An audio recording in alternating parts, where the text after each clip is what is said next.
क्या हिंदुस्तान का most wanted आतंकवादी हाफिज सईद मरने वाला है? क्या आतंकवादी हाफिज सईद अपनी आखिरी सांसें गिन रहा है? क्या टेररिस्ट हाफिज सईद इन दिनों बीमार चल रहा है? ऑपरेशन सिंदूर पॉज में आने के 52 दिन बाद पहली बार हाफिज सईद कैमरे पर नजर आया है। लश्कर-ए तैयबा का सरगना हाफिज सईद चुपचाप बैठा नजर आया है। हाफिज के कपड़ों पर पाकिस्तान का झंडा दिख रहा है। झंडा लगाने वाला आतंकी दिख रहा है। हाफिज सईद के बगल में एक और आतंकी बैठा नजर आ रहा है। झुकी हुई आंखें, आंखों के नीचे काला निशान। क्या बहुत जल्द होने वाला है हाफिज सईद का काम तमाम? आतंकवादी हाफिज सईद का 25 सेकंड का यह लेटेस्ट वीडियो क्या हिंट दे रहा है? क्या हाफिज सईद सच में बीमार है या फिर यह पाकिस्तान की खुफिया एजेंसी ISI की कोई चाल है? क्या हाफिज को बीमार दिखाकर उसे पाकिस्तान में खुला छोड़ना चाहता है मुनीर? क्या हाफिज सईद की जगह अब उसके बेटे आतंकी तलहा सईद को लश्कर की कमान सौंपना चाहता है मुनीर? पाकिस्तान का रक्षा मंत्री ख्वाजा आसिफ इन दिनों तलहा सईद के साथ क्यों दिख रहा है? यह तस्वीर मई 2025 की है। तस्वीर में पाकिस्तान का रक्षा मंत्री है, हाफिज का बेटा तलहा सईद है। पाकिस्तान का रक्षा मंत्री हाफिज सईद के बेटे के कान में क्या कह रहा है? पाकिस्तान में कुछ तो बहुत बड़ा प्लान हो रहा है। क्या हाफिज की जगह अब मुनीर तलहा सईद को लश्कर का कमांडर इन चीफ बनाना चाह रहा है? खास तौर पे हाफिज तलहा सईद नाम से जाहिर है, मुझे तो सच्ची बात है ये मेरे पास तशरीफ लाए हैं तो ऐसे लगता है कि जैसे हाफिज सईद साहब हमारे सामने बैठे हैं। तलहा सईद खुद क्या कह रहा है? क्या सच में हाफिज सईद किसी भी वक्त मौत की गहरी नींद सो सकता है? हाफिज का लेटेस्ट वीडियो आने के बाद उसके आतंकी बेटे तलहा सईद का कबूलनामा क्या हिंट दे रहा है? क्या लश्कर-ए तैयबा का कमांडर अब सच में तलहा सईद ही बनने जा रहा है? इंडिया को हाफिज सईद साहब क्यों चाहिए? अभी हाल ही में उन्होंने मुतालबा किया है कि हाफिज सईद साहब को हमारे हवाले किया जाए। तो 25 करोड़ में से एक फ़र्द में क्या दिलचस्पी है इंडिया की? और वो कहते हैं कि जो मुंबई हमले हैं वो उनमें भी हाफिज सईद साहब मुलव्वस हैं। पाकिस्तान को नुकसान पहुंचाने का जो सिलसिला हिंदुस्तान ने शुरू किया वो सारे का सारा आप ज़रा देखिए।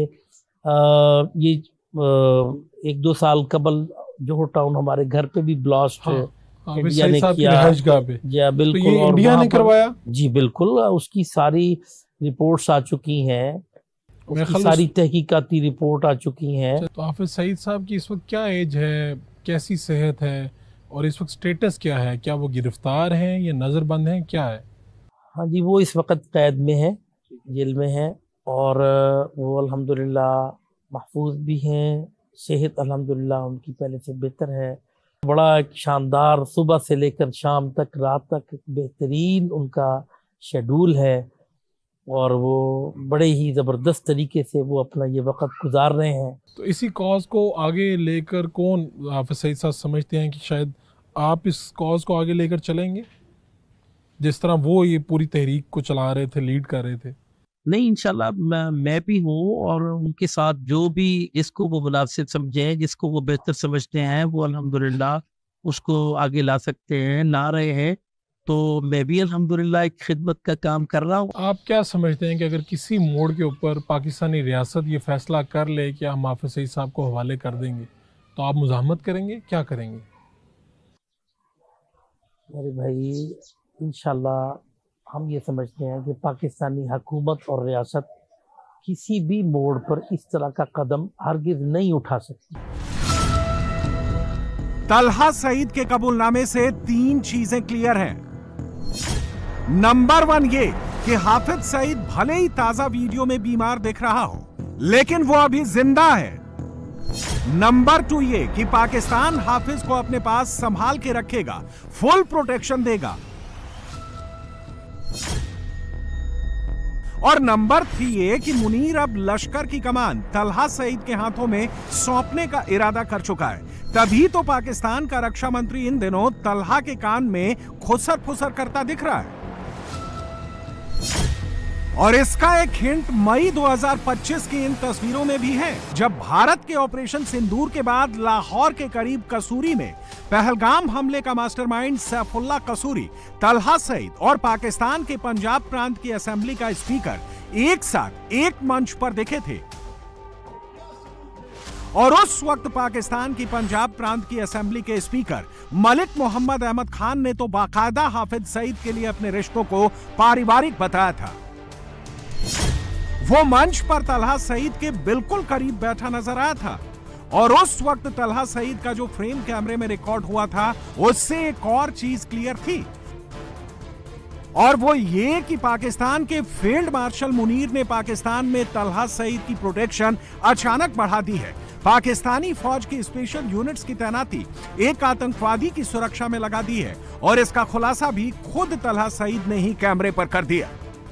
ये बताइए कि पाकिस्तान में आपकी जो नकलो हरकत है वो बिल्कुल फ्री है, आप जहाँ पे भी जाना चाहे जा सकते हैं?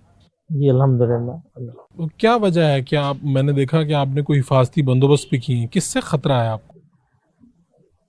हिफाजती बंदोबस्त तो ये है कि मतलब अल्लाह ताला का हुक्म भी है, जी बिल्कुल, कुरान मजीद में भी है, और अपनी सिक्योरिटी का ख्याल भी करना चाहिए। अगर आप ये समझते हैं कि किसी मौके पे आप पर कोई थ्रेट हो सकता है या कोई नुकसान पहुंचा सकता है, वो एक गलत पहुंचा रहा है या जो भी है वो, तो आपको तो हक हासिल है कि आप अपनी सिक्योरिटी करें। तो हम जो है सिर्फ अपने अल्लाह ताला के हुक्म के पेश नज़र की अपनी हिफाजत का बंदोबस्त करना चाहिए, तो वो कर रहे हैं। तो आपको क्या खदशा है कि इंडिया आपको टारगेट कर सकता है? मैं तो नहीं मालूम इस पर कि मैं किसी एक को इस पर नॉमिनेट करूं। ठीक है, मतलब ये है कि अगरचे कोई शक नहीं कि हिंदुस्तान पाकिस्तान का सबसे बड़ा दुश्मन है और हमारे खिलाफ भी उसने बहुत बड़ा झंडा उठाया हुआ है, तो कोशिशें उनकी ये सारी हैं, लेकिन मैं किसी के हवाले से ख़ास नहीं कहूँगा, लेकिन मेरा ईमान है अल्लाह ताला हमारी हिफाजत फरमाता है और आइंदा भी फरमाए। इस वक्त लश्कर तैयबा के आतंकवादी जहां जहां मीटिंग्स कर रहे हैं, हर मीटिंग्स में तलहा सईद जरूर दिख रहा है। इस वीडियो में आप पहलगाम हमले के मास्टरमाइंड सैफुल्लाह कसूरी और तलहा सईद को एक फ्रेम में एक साथ सोफे पर बैठे हुए देख सकते हैं। इस बीच आज ही लश्कर के कमांडर सैफुल्लाह कसूरी का एक और वीडियो सामने आया है। वो आतंकवादी जिसे अमेरिका ने साल 2018 से ही डेजिग्नेटेड ग्लोबल टेररिस्ट घोषित कर रखा है, उस आतंकवादी का स्वागत पाकिस्तान में फूल मालाओं से हो रहा है। ये आतंकी मस्जिद के भीतर खड़े होकर भारत विरोधी तकरीरें देता है, वो भी मुनीर की फौज के फुल प्रोटेक्शन।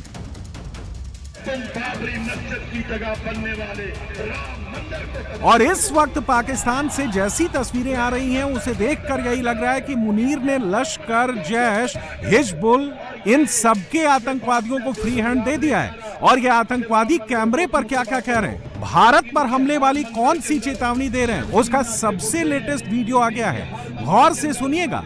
इस वीडियो में माइक पकड़ा आतंकी क्या धमकी दे रहा है। अगर बहावलपुर की औरतें शहीद हो सकती हैं तो मैं पाक फौज से एक मुतालबा करता हूं, आपने भी मेरी हाँ के साथ हाँ मिलानी है। उन्होंने हमारी मस्जिदों को टारगेट किया, मसाजिद को, और किया कि नहीं, मस्जिदों को टारगेट किया। आप इसका जवाब हिंदुस्तान की छावनियों को टारगेट करके नहीं। मेरी राय है कि पाकिस्तान के हाफिज मुनीर साहब, आसिम मुनीर साहब, एक ऐलान करो जिस तरह उन्होंने मरकज तैयबा की मस्जिद को टारगेट किया है, तुम बाबरी मस्जिद की जगह बनने वाले राम मंदिर को तबाह करो, राम मंदिर को तबाह करो, इनके सोमनाथों को तबाह करो। और ये बात मैं बेबुनियाद नहीं कह रहा कि राम मंदिर को क्यों तबाह करो। इनके हर मंदिर के अंदर शिवसेना के गुंडे हैं, इनके हर मंदिर के अंदर बजरंग दल के गुमाश्ते हैं, इनके हर मंदिर के अंदर आरएसएस के बदमाश हैं। अल्लाह की कसम, तुम हिंदुस्तान के किस मंदिर को भी टारगेट करोगे। पाकिस्तान में लश्कर, जैश, हिजबुल के आतंकी अयोध्या में राम मंदिर पर हमले की धमकी दे रहे हैं, सोमनाथ तक पहुंचने की बात कर रहे हैं, बाकायदा कैमरे पर यह ऐलान कर रहे हैं। और पाकिस्तान की आर्मी लश्कर के ऐसे आतंकवादियों को बुलेट प्रूफ ग्लास के भीतर खड़ा करके जिहाद वाली स्पीच दिलवा रही है और आतंकवादियों को वीवीआईपी की तरह ट्रीट कर रही है। सबूत आपके सामने है। बुलेट प्रूफ ग्लास के भीतर लश्कर का आतंकी है और ग्लास पर वीवीआईपी टेक्स्ट लिखा है।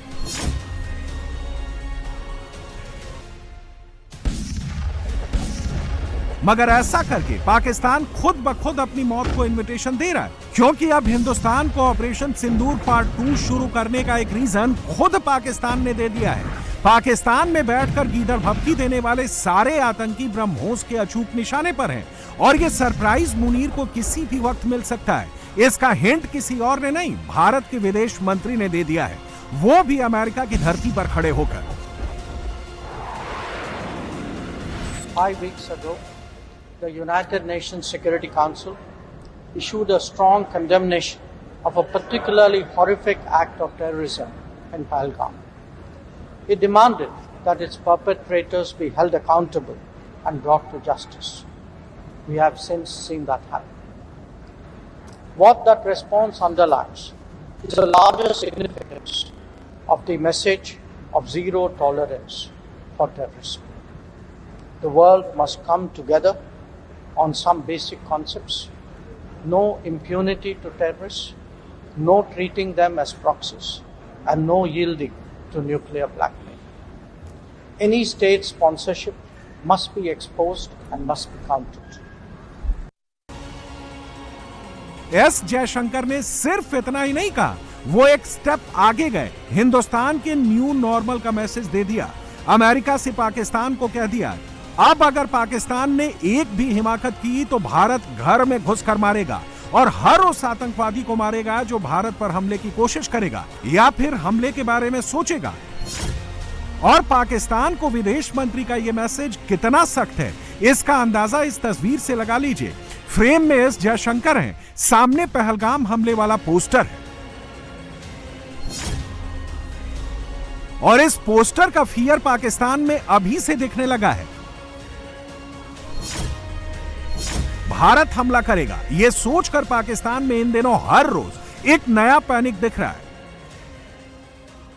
मिलिट्री स्ट्रेटजी और डॉक्ट्राइन ये कहता है कि आपको पहले पाकिस्तान की मिलिट्री के ऊपर हमला करना चाहिए और फिर कुछ और करना चाहिए। मतलब इसका क्या है?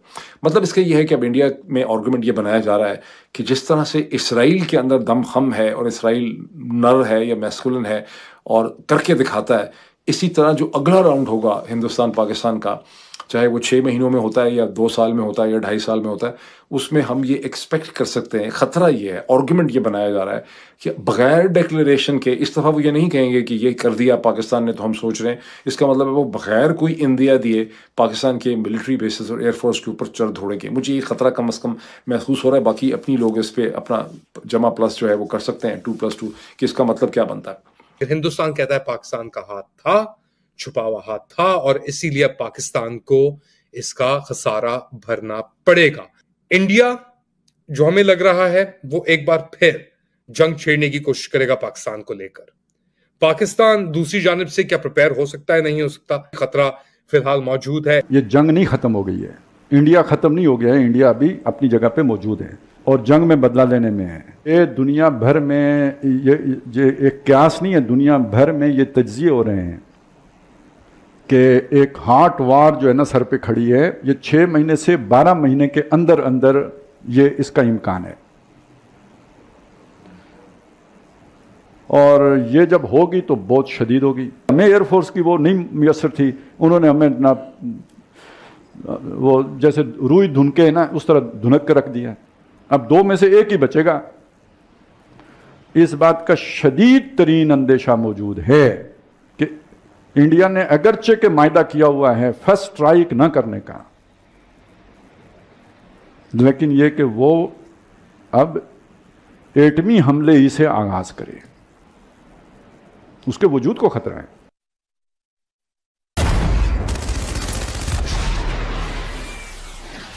अब की बार युद्ध हुआ तो दो में से कोई एक ही बचेगा। बचने वाला हिंदुस्तान होगा, मरने वाला पाकिस्तान होगा, यह भी तय है। तभी तो पाकिस्तान मई के बाद जून चिल्ला रहा था और इस वक्त पाकिस्तान को जुलाई, सितंबर, अगस्त का डर सता रहा है। पाकिस्तान में हर कोई यही कह रहा है कि भारत हमला जरूर करेगा, अब की बार हमला भीषण होगा। और इसकी एक वजह लश्कर ए तैयबा, हाफिज सईद और तलहा सईद जैसे आतंकवादी हैं, तो दूसरी वजह पाकिस्तान का आर्मी चीफ और फील्ड मार्शल आसिम मुनीर है, जिसने कुछ घंटों पहले ही कश्मीर के हवाले से आतंकवादियों का समर्थन किया है, भारत पर आतंकी हमले को जरूरी बताया है। और इसके लिए मुनीर ने जिस शब्द का प्रयोग किया है वो शब्द है लेजिटिमेट स्ट्रगल। लेकिन अब पाकिस्तान ऐसे शब्द जाल का इस्तेमाल कर बच नहीं पाएगा और यह डर पाकिस्तान में अभी से दिखने लगा है।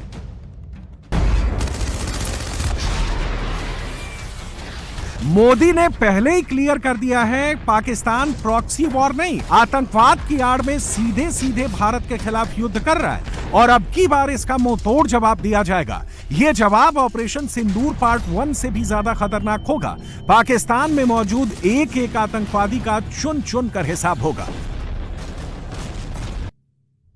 पाकिस्तान तो यह सोचकर भी घबरा रहा है कि कहीं हिंदुस्तान इजरायल की तरह लश्कर, जैश और हिजबुल के आतंकियों का सफाया तो नहीं करने जा रहा। एक बहुत ही सीरियस प्लान के बारे में कि क्या इंडिया और इजराइल मिलकर पाकिस्तान के खिलाफ जंग की तैयारी कर रहे हैं, क्या पाकिस्तान के जो न्यूक्लियर प्रोग्राम है उसको नुकसान पहुंचाना जो है वो उनका नेक्स्ट टारगेट है। क्योंकि बहुत सी जो है वो इंफॉर्मेशन या फिर न्यूज़ जो है वो सुनने में आ रही है कि इजराइल और इंडिया जो है वो मिलकर पाकिस्तान के खिलाफ अटैक की तैयारी करने जा रहे हैं। तो इसी के बारे में जो है आज हम डिटेल से बात करेंगे डॉक्टर कमर चीमा साहब से। तो जी डॉक्टर साहब, जैसे आपने देखा तो क्या आपको लगता है कि इंडिया और इजराइल वाकई पाकिस्तान के खिलाफ मिलिट्री स्ट्राइक प्लान कर रहे हैं या फिर ये सिर्फ लाइक साइकोलॉजिकल वॉरफेयर है? देखें, इसमें थोड़ा सा आपको समझ होनी चाहिए कि इंडिया और इजराइल की बड़ी कुर्बत है, बड़े अच्छे मुरासम हैं और ख़ास तौर पे ये जो 12 डे वॉर हुई है ईरान और इजराइल की, इसमें जारी बात है पता ये चला है कि इंडिया ने एक मुकम्मल सपोर्ट दी इजराइल को। गो के उन्होंने टेलीफोन किया था जो है उनको ईरानी प्रेसिडेंट को, लेकिन इवन देन उन्होंने एक पोजीशन सामने आई है इंडिया की और वो पोजीशन ये है कि भाई हमें ताल्लुकात इजराइल से ज़्यादा करीब रखने एज कम्पेयर टू ईरान, पहली बात। दूसरी बात इसमें यह है कि आपको पता है कि प्राइम मिनिस्टर मोदी और प्राइम मिनिस्टर नेतन्याहू जो हैं दे आर वेरी क्लोज। और आपको याद होगा कि जब इजरायली प्राइम मिनिस्टर ने हमला किया ईरान के ऊपर तो almost the only country to home they called it was India. उन्होंने सबसे पहले इंडिया को ही कॉल की और उन्होंने उनसे बात की और उनको बताया। और वो कहते हैं कि ये जो इंडियन आर्मी है वो जिस तरह ऑपरेशन करती है कश्मीर के अंदर या जिस तरह वो कश्मीर में अभी तक इंगेज कर रहे हैं, वो उसमें ये तासुर दिया जा रहा है कि ये जो अप्रोच है ये जो ख़ास तौर पे वो इजराइल से बोरो की गई है। और मोदी साहब और नेतन्याहू साहब की जो मुलाकातें हैं ये दो इंडिविजुअल्स नहीं हैं, इनकी बड़ी important collaboration in terms of ideological सोच भी मिलती है। पाकिस्तान का परमानेंट इलाज करने के लिए मोदी 2 लेवल पर काम कर रहे हैं। एक लेवल मिलिट्री स्ट्राइक का है, दूसरा लेवल डिप्लोमेटिक स्ट्राइक का है। पाकिस्तान नहीं सुधरा तो मिलिट्री स्ट्राइक किसी भी वक्त शुरू हो सकती है। रही बात डिप्लोमेटिक स्ट्राइक की, तो विदेश मंत्री एस जयशंकर ने इस वक्त अमेरिका में मोर्चा संभाल रखा है और मोदी 2 जुलाई से 5 देशों की यात्रा पर निकलने वाले हैं। 8 दिन के भीतर पाकिस्तान के खिलाफ ग्लोबल वॉर की शुरुआत करने वाले हैं।